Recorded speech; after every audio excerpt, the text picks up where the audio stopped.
by the Senate of York University, I hereby confer on you the degree of Doctor of Laws, honoris causa, admitota ad gradum.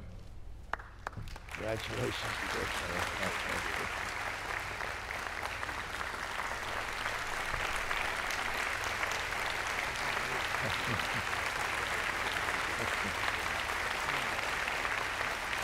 You want to come in the center here?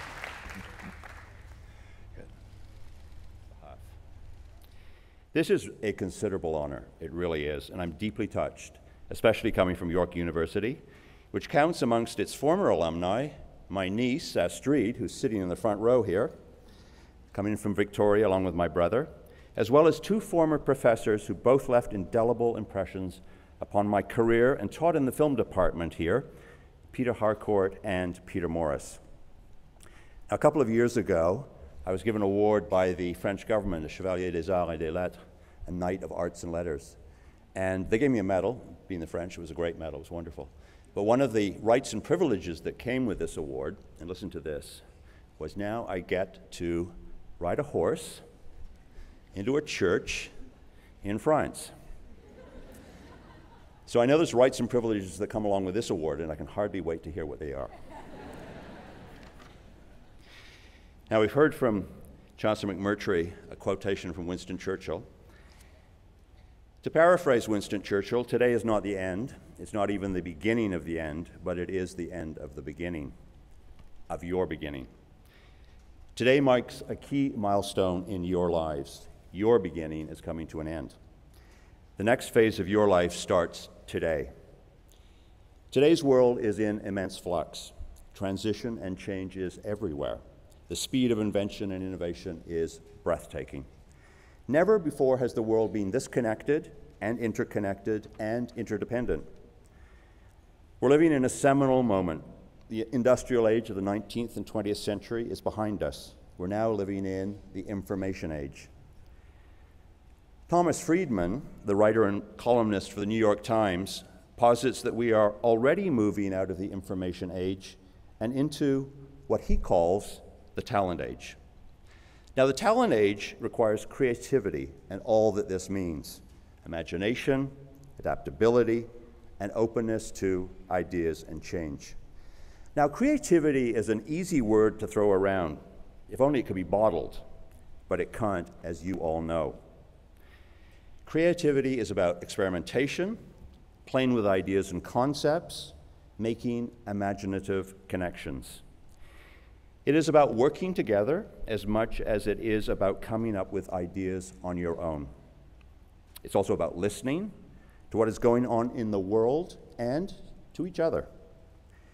The creative process involves discarding ideas that don't work.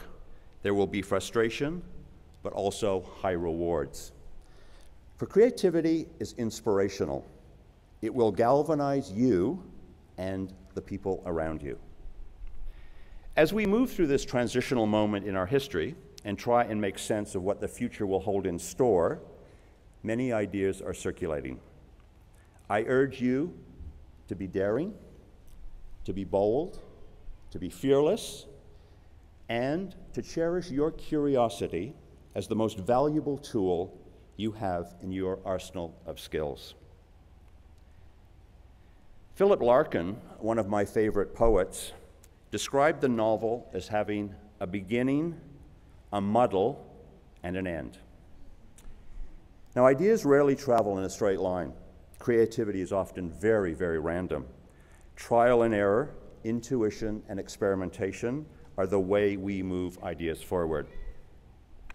Much of what you will confront in your future will be this muddle in all its richness.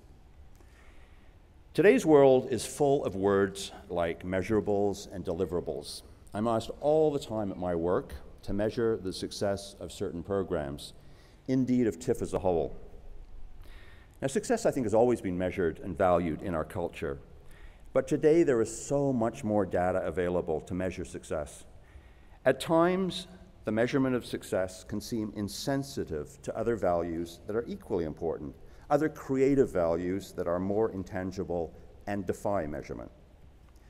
A few years ago, I saw a highly successful play called The History Boys. It placed two very different teachers at the core of the action. One was oriented towards results.